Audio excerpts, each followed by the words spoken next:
Juan Manuel Márquez ya era un boxeador consolidado con más de 50 peleas en su haber y solamente 4 derrotas, habiendo enfrentado a la mejor oposición en esos años.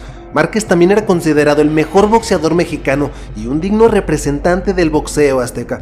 Y todo esto nadie se lo había regalado, él lo había conseguido a base de abrirse paso en guerras y peleas memorables e inolvidables. Desafortunadamente para él, en su última pelea había perdido su título de manera polémica contra el filipino Manny Pacquiao, lo que le haría tomar la decisión de subir de categoría para intentar nuevos retos y después buscar una revancha de dicha derrota.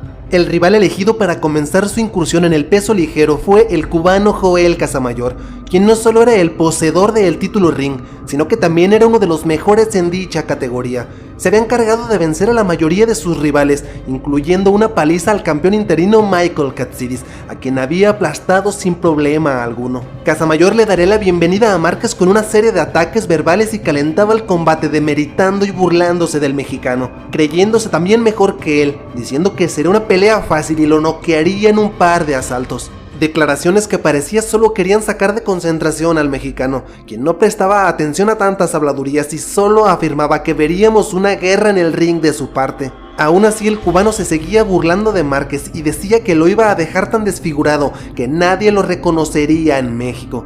Creía que con sus habilidades haría morder el polvo a una leyenda como el Dinamita y con sus palabras le infundiría miedo y se metería en su cabeza. Pero no suficiente con esto, Casamayor agredió físicamente a Márquez en un careo y se atrevió a tumbarle el sombrero como burla hacia ese símbolo mexicano. En el pesaje ambos superaban la romana y no tenían problema alguno para dar menos de las 130 libras como lo exige la categoría, dejando todo listo para el pleito. Mientras el de Cuba seguía en su papel y seguía agrediendo a Juan Manuel Márquez y ahora también hacía burla de la bandera de México que Márquez portaba con orgullo. Llegaría el sábado 13 de septiembre del año 2008. Los boxeadores veteranos de Cuba y México chocaban por quién era el mejor ligero del mundo, donde el mexicano quería enseñarle un poco de respeto al cubano.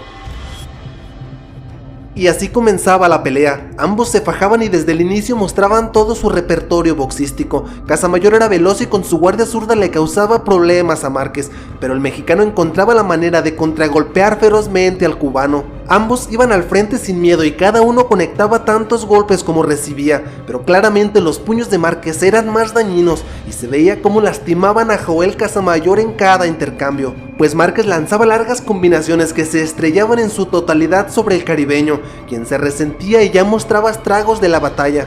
Aún así ninguno se replegaba y tanto Casamayor como Márquez seguían buscando el choque. Los dos querían lastimarse y no dejaban de lanzar metrallas sobre el que tenían enfrente. Incluso de un momento a otro el cubano comenzó a ser más agresivo y buscaba la humanidad del mexicano, pero esto solo benefició al de la capital mexicana, quien aprovechaba los fallos y después contragolpeaba con furia.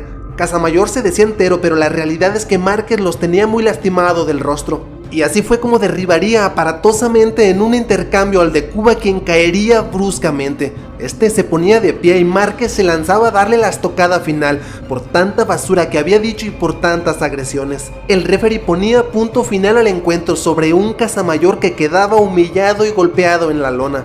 Márquez había dado cátedra a un bocón que no había tenido el talento suficiente para cumplir lo que había pregonado.